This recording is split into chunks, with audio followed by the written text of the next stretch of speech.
Thank you very much, Satyam, and a very good afternoon to all of you. In fact, it's still morning only. So good morning to all of you. And this is a very special session as we are going to talk to Mr. Shibulal, who is better known to all of us as the Chief Executive and Managing Director of Infosys.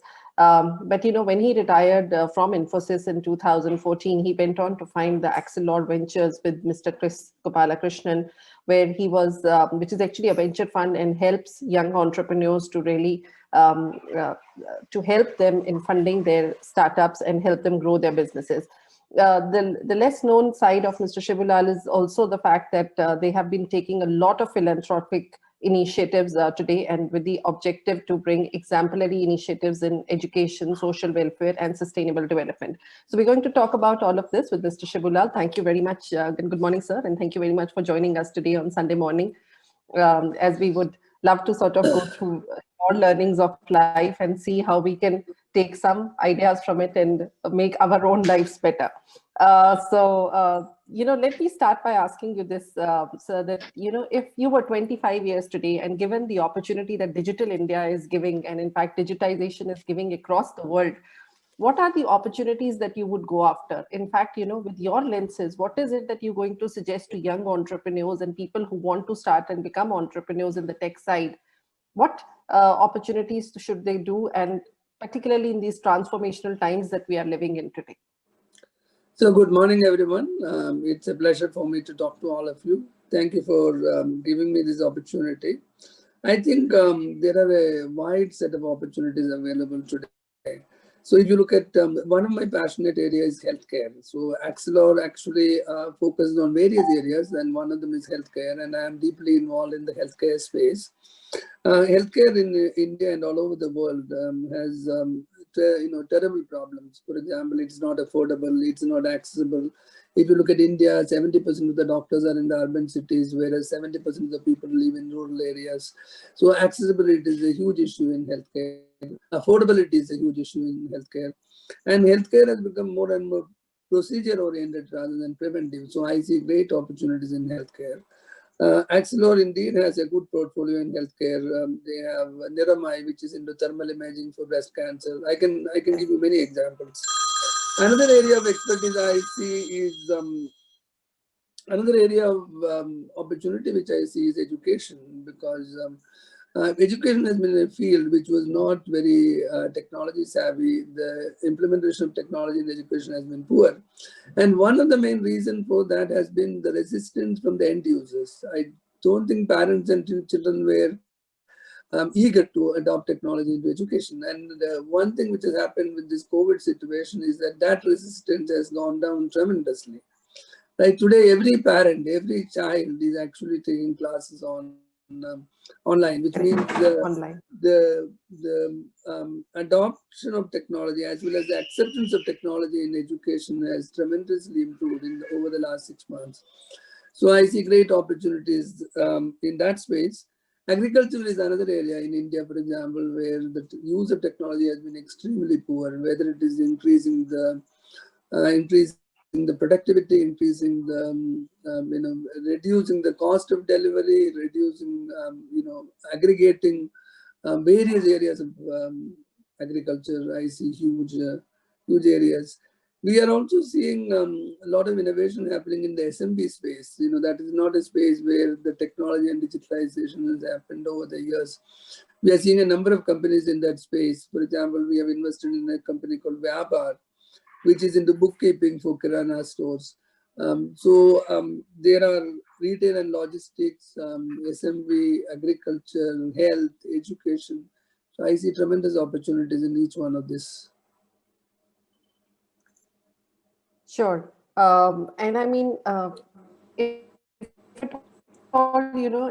you were to start one business, I mean, while I understand the opportunities landscape is very large, if you were to start one business in technology, what would it be and why?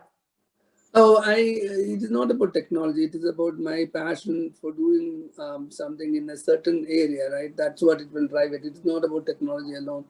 So if I were to do something, and I won't, but if I were to do something, it would be either in health or in education, because as a country, We have tremendous needs in both these areas. If you look at health, um, as I told you, 70% of our doctors are in urban areas and 70% of our patients are in rural areas. I can drive out of Bangalore 15 kilometers or 30 kilometers, and that will be the end of sophisticated healthcare. So if I have to do something, I will try and do something where it improves the accessibility, the affordability. So Axelor has invested in a company called 5C Network. They are the probably largest teleradiology provider in the country. Radiology is a specialized skill, and people are only available in urban areas. So if you are doing a mammogram or an echogram in a rural area, you have no access to a radiologist. So this company has made it completely digital, available, universal, right? Another area where I would have interest would be education. So not in the higher education. So if you look at our philanthropic ventures, they are mostly in education, actually Yes. almost all in education. And Shiksha Logam is a good example of something which I would do. Shiksha Logam focuses on leadership development in K-12, government schools. Right? We have, 1.5 million government schools in the country, and mostly in rural areas, right? There is a lot of investment going into teachers training, content development. So we are investing a lot into learn and help learn areas. Learning is the student and help learn is the teacher. Whereas we are not investing into area of managing the learning process, right? We need to invest into managing the learning process also. So Shiksha Lokam is our venture into K-12, where we are looking at leadership development and whole school transformation. I clearly believe that if a system has to change, a system has to evolve, and of course, education needs enormous amount of change. It requires strong leadership at various levels. It's not at the higher level. It requires strong leadership at various levels. So that is where the genesis of Shiksha Lokam is from. So you can see my areas of interest, and that is where I will do Surely. something.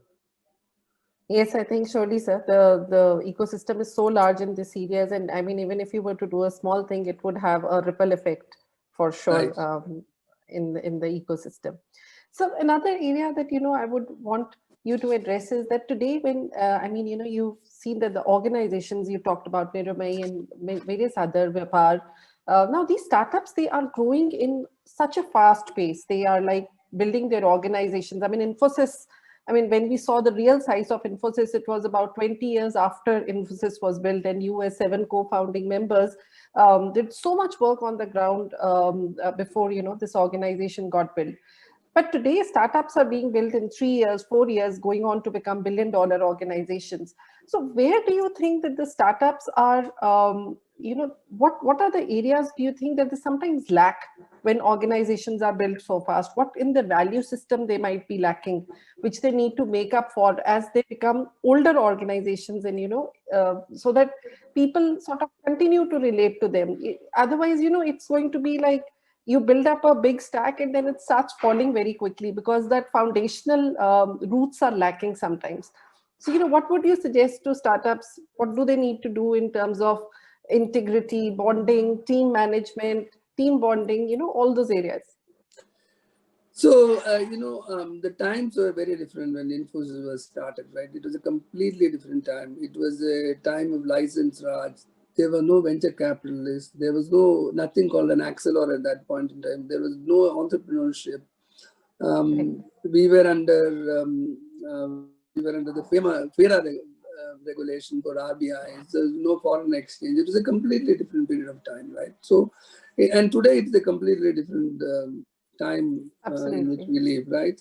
So I really don't think anything is lacking, but there are areas which one needs to focus on, which is very, very important.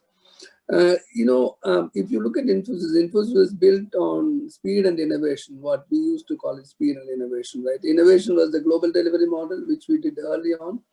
The speed that which we executed, right? So the foundation of Infosys, all the core value of Infosys got created because of innovation and speed, right? Today, I see this phenomenon, and capital was not available. So we could not substitute capital for speed and innovation, right? Today, you can Right. actually substitute capital for speed and innovation, and that is not correct, right?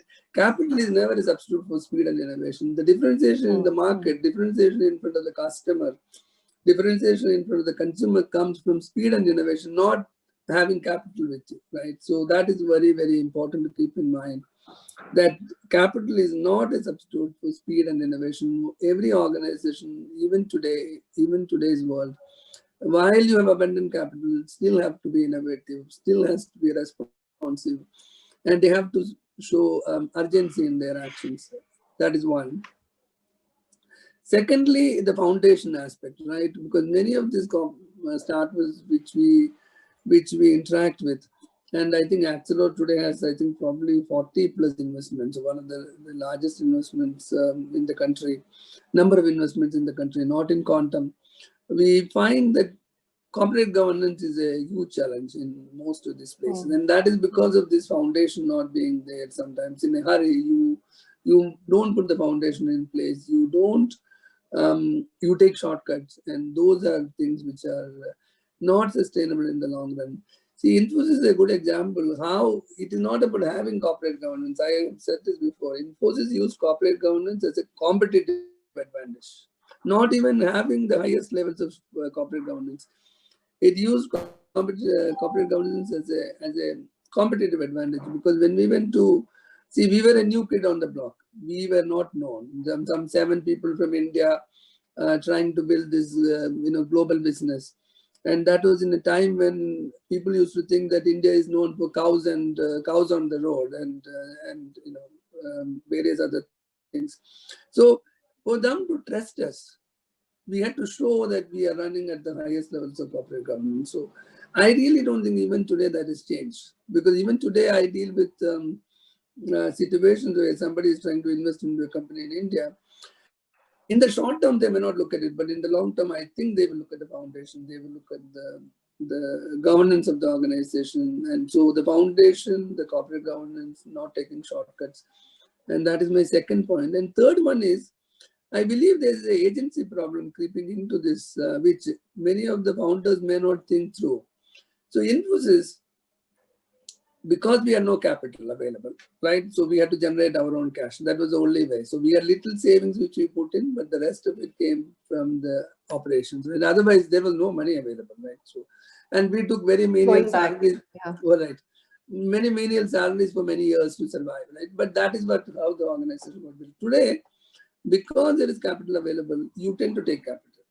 You burn the money. You don't generate enough cash. And then that means you are burning more money and you are getting more cash. All this happens, but the founder's flexibility goes down. We as a set of founders, 7 of us, while we stayed together, that's one. Secondly, we had no agency problem. We could remain true to the purpose of what we wanted to do. There was nobody else coming into the picture and saying that, okay, we have invested $100 million in you, please do it this way. That was not there. The agency problem was not creeping into our model. Now, this is not something achievable today. I'm not saying we should do it, but the problem is the founders have to be aware of the fact that it could cause an agency problem, right? They will find it hard to remain true to the purpose on which they started, because you are taking a lot of capital from others, and you have other parties involved and other people, and it is all fair game. But the point is, you have to be aware.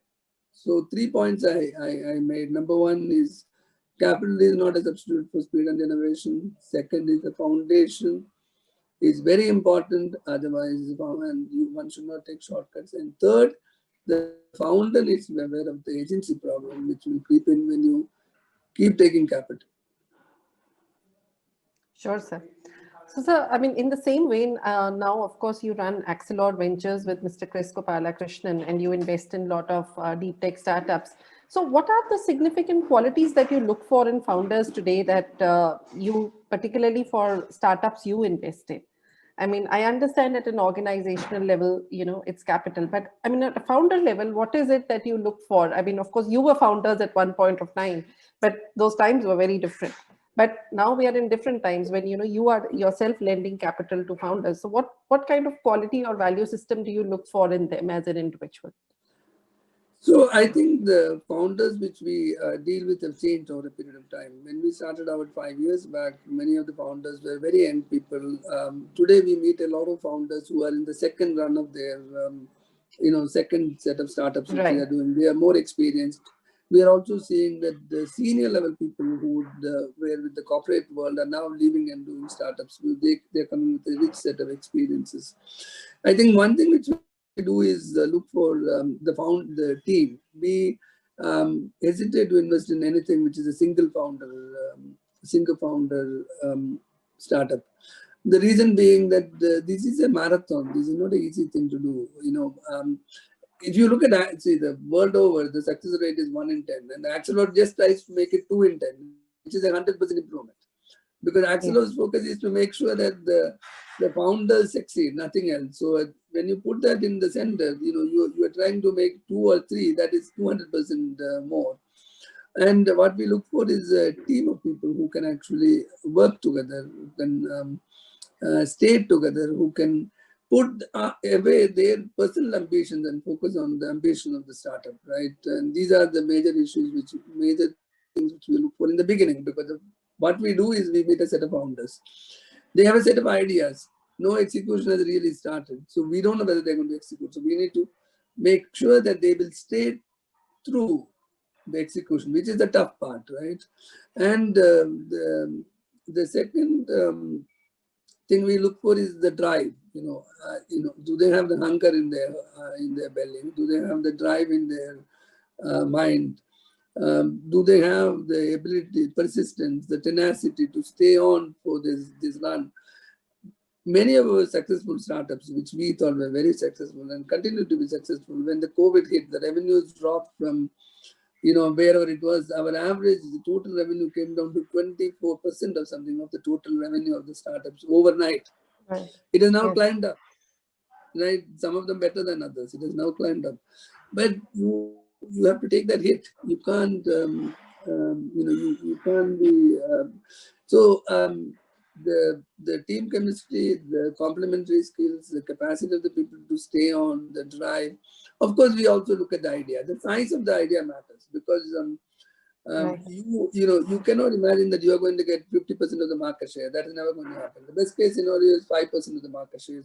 If you are trying to build $100 million business, then it has to be 20. The market size has to be 20 times the the 100 million, right? 100 million to 20. That should be the market size, because you will hardly get 5% of the market share.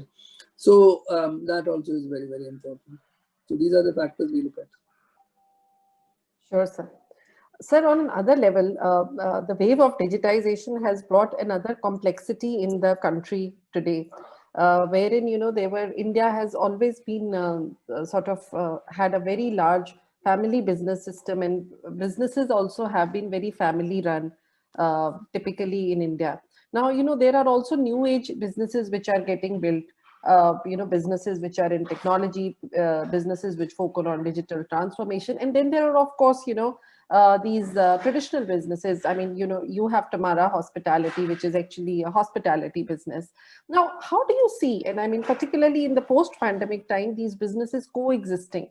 Obviously, the tech is disrupting so much spaces today.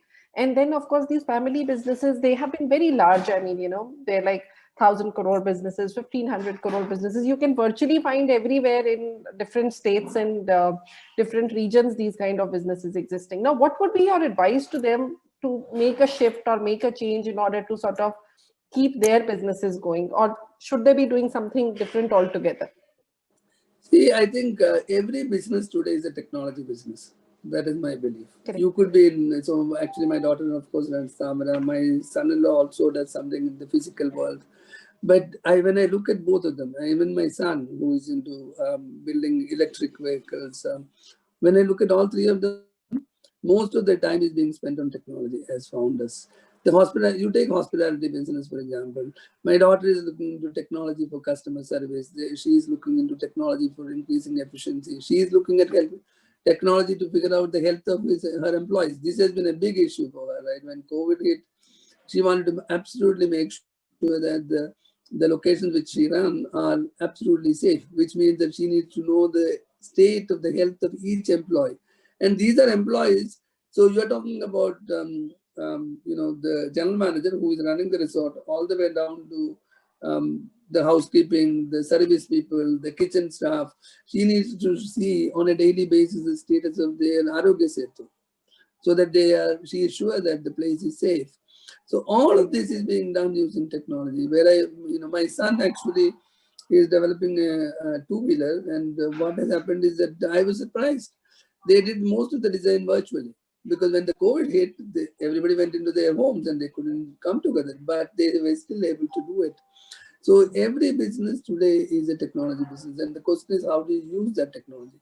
Of course, some of the traditional businesses are capital intensive, so you have to have physical assets, whether it is running resorts or having anything else, but they are capital intensive. But at the end of the day, I think technology plays a key role in creating the differentiation in that business. So I actually happened to hear the previous conversation. She is very actively trying to figure out which is the next set of CRM which she can implement.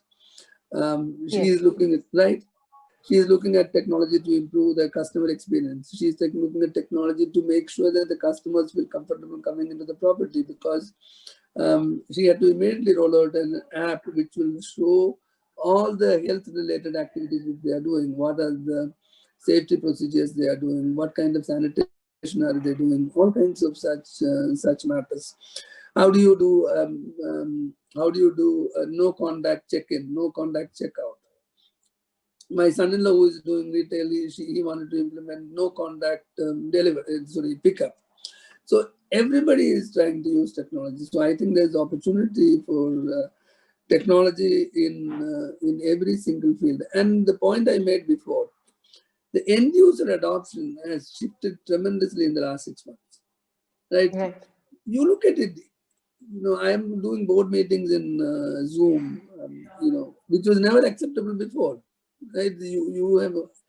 So you look at anything. I'm on the board of a couple of universities in US, and before this, it was a horrendous task for me to travel all the way there to participate in a board meeting. And so I used to do 30%, 40%. Today I'm participating in each one of them because I'm sitting here. I don't have to travel. So while traditional businesses are, and so-called traditional businesses are capital intensive, some of them, and physical in nature, and all of them are here to stay. You cannot create an app to replace a resort. That is not going to happen. Right? It's not like I can deliver you an experience of going to vacation through an app. We are a few years away from that. Right? I think it will happen. We are a few years away from that. So the point I'm trying to make is that all these businesses, they are going to stay. The question is, how do you transform them using the appropriate technology, and how do you make sure that the technology is the integral part of those businesses? So, sir, you said that every business is a technology businesses. So, I mean, particularly businesses, let's say businesses which were into distribution in a physical setup, what is it that they should change about themselves to become a technology business or think like a technology business? So I think, so I had actually written down logistics, and logistics is an area of, transformation. So if you look at global logistics, I don't know whether you have ever dealt with the container traffic, for example, across the globe. It is a completely paper business. The way bill, the customs documentation, the every single piece of paper is actually carried along. It is never been made digital, truly digital, right? So if you look at last mile delivery, again, my son actually, because he is into this electric vehicles, he has a small last mile delivery process, and the amount of technology which they are trying to use. How do you do route optimization? How do you do driver safety? How do you do billing? How do you actually track pilferage? How do you make sure that at the end of the day they know what has happened? So every part of this is technology oriented, right? So they are trying to fit OTCs into the vehicles, which will track the rider, make sure that the rider is safe, the pilferage is controlled. the vehicles have automatic locking mechanisms, right, auto lock. So every part of that business. So I give you another example. We have invested in a company. I don't remember the name exactly. They had invented a lock which is Bluetooth based. So one of the big issues with transportation is safety of the material. Safety of the material is in the Right. trunk is actually a lock. Finally, it's locked outside. And who will carry the key? So if you have a digital key and the digital lock, they build this digital locking facility whereby you can put in the lock. When you reach the other location, somebody else can open it, but there's no key, right? And if the lock is tampered with in between, you will immediately get an alert. Right. Not only you will know, you will immediately get an alert.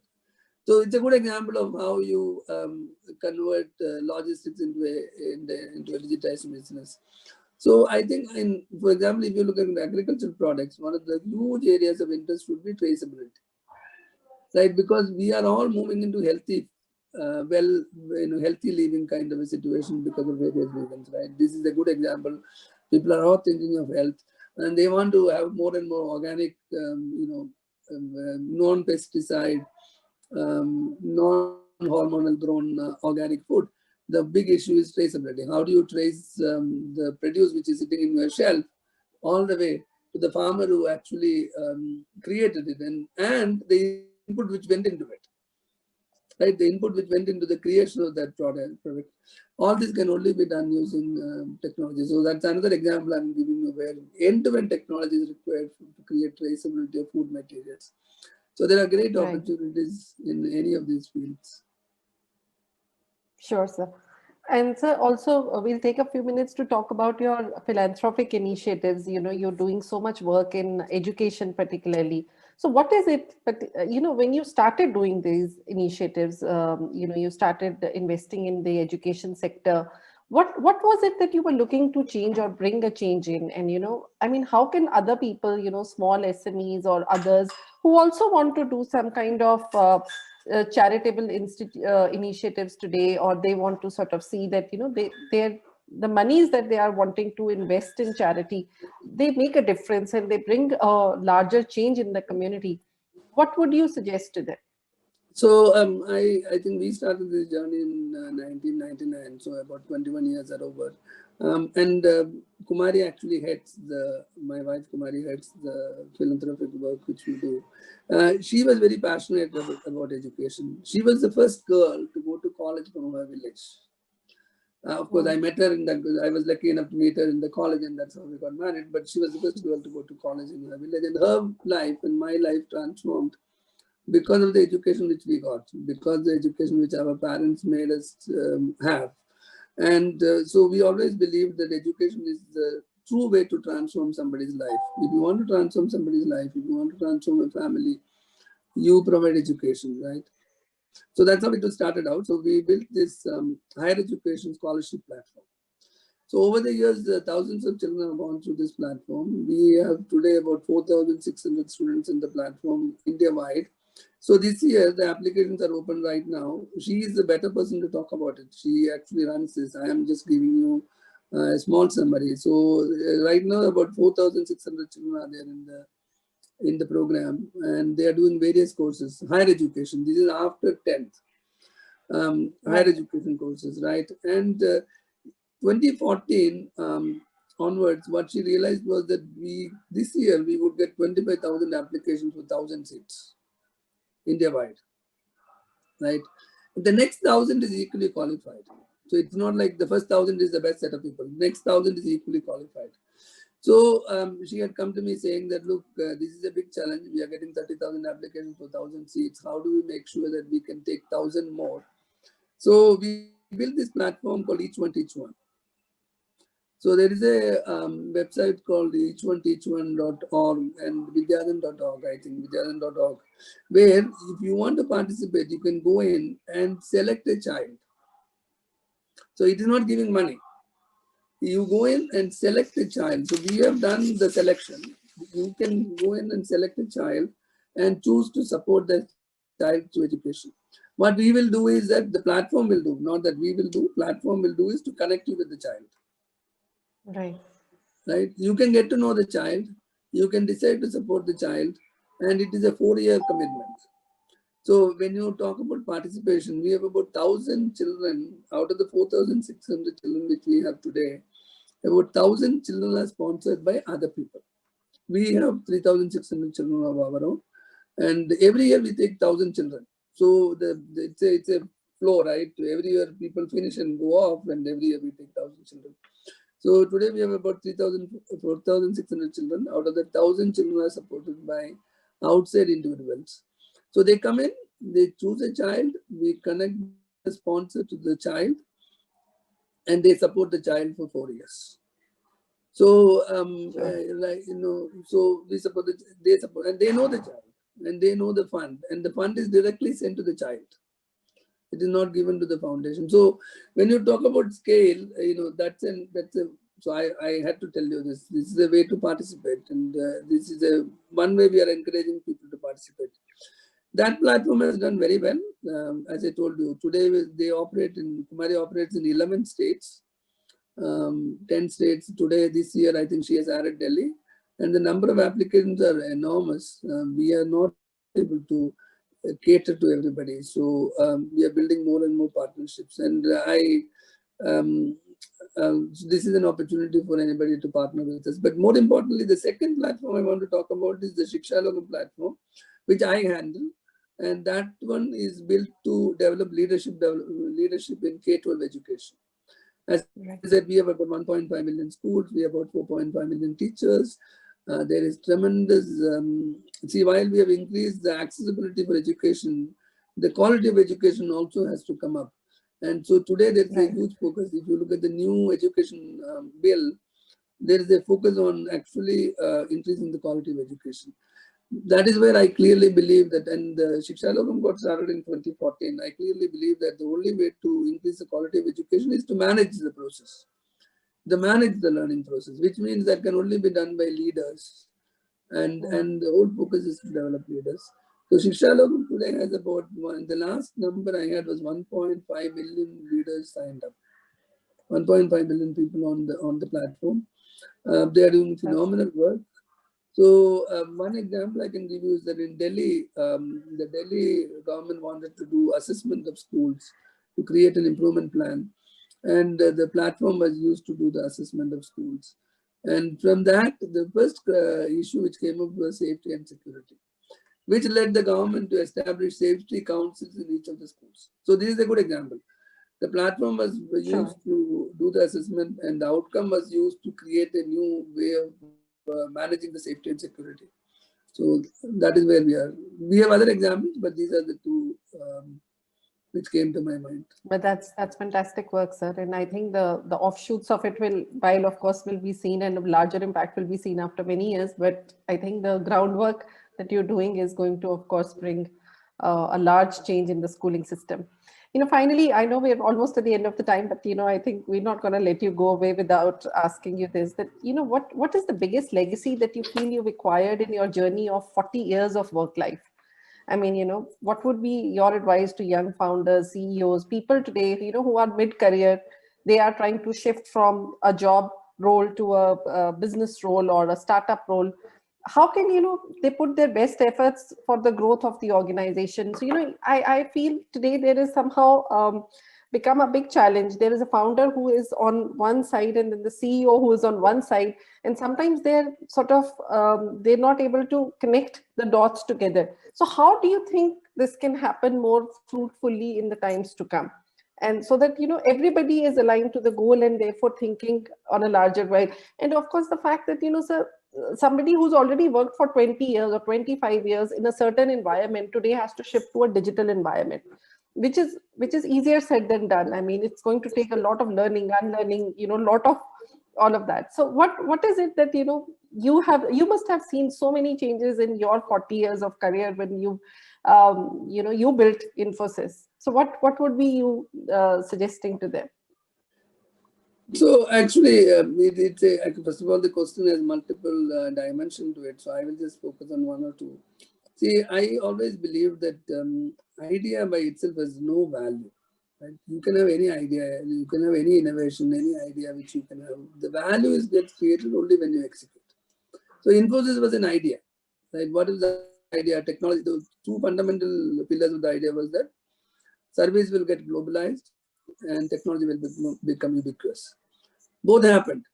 Right? Technology became ubiquitous while Infosys was in progress, and service got globalized. Right? Today you are providing Yes. services. Right? These are the two fundamental ideas, but that had no value in 1981. It is no value unless it got executed. So the global delivery model got created. That was the execution part of it. And then executing that over and over and over again, right? And technology ubiquitization was not done by us. It happened. Others also, hugely participated in it. But the point I want to make sure is that the idea or the innovation by itself is really of no value unless you can execute the idea, execute it in a large scale. So execution is fundamental to creating value. I also believe that, see, I'm a very firm believer that ordinary people can do extraordinary things. Right? I'm not a huge believer in experience per se. Experience is important, but I think learnability is more important. So you can have any amount of experience, but if you're not willing to learn, so that answers your second question on the digitalization. I believe Right. in people who are willing to learn, who have the ability to create knowledge from their experience, who have the ability to create knowledge from their experience and reuse that knowledge in another occasion, right? Sure. So these are the one of the two things I really believe in. One is execution. Second is learnability, which is and leadership is all about making sure that the ordinary people can achieve extraordinary things, right? So that is equally important. Now, see, the people staying together is a big challenge, and the only way it can happen is that if you put the organization ahead of yourself, right? Infosys is a good example. I have not seen many examples like Infosys where 7 people from 7 different backgrounds joined together, stayed on for what, 30, 35 years, which is unheard of. And all of us were smart and young and ambitious. But at some point in time in our life, we decided that our ambition is to be, the organization's aspirations have to overtake our ambitions, and we were able to do it. And that allowed us to stay together. That allowed us to create this legacy and the organization, right? So it is important in fact, it is very disappointing that whenever I see founders come to Axel or even before, sitting there thinking that how long are these people going to stay together? And invariably, majority of them don't stay together. If they don't succeed, they fall apart. If they succeed, they fall apart faster. Because not succeeding, there is still a drive towards success. So they stay together. The moment there is success, difference of opinion starts. So it is very, very important to make the success of the organization ahead of the success of oneself, to make sure that you can build an organization. So these are some of the beliefs I have from the last 40 years. Of course, I can go on, but these are some of the things which came to my mind. No, but sir, they are extremely valuable, I must tell you. And I think, so in fact, there is a gentleman, Jeevan Pant, who's asked us, what according to you are the rules of business partnerships? I mean, so the stickiness particularly that can make it happen. I think clear separation between corporate life and personal life is very, very important, right? And I see that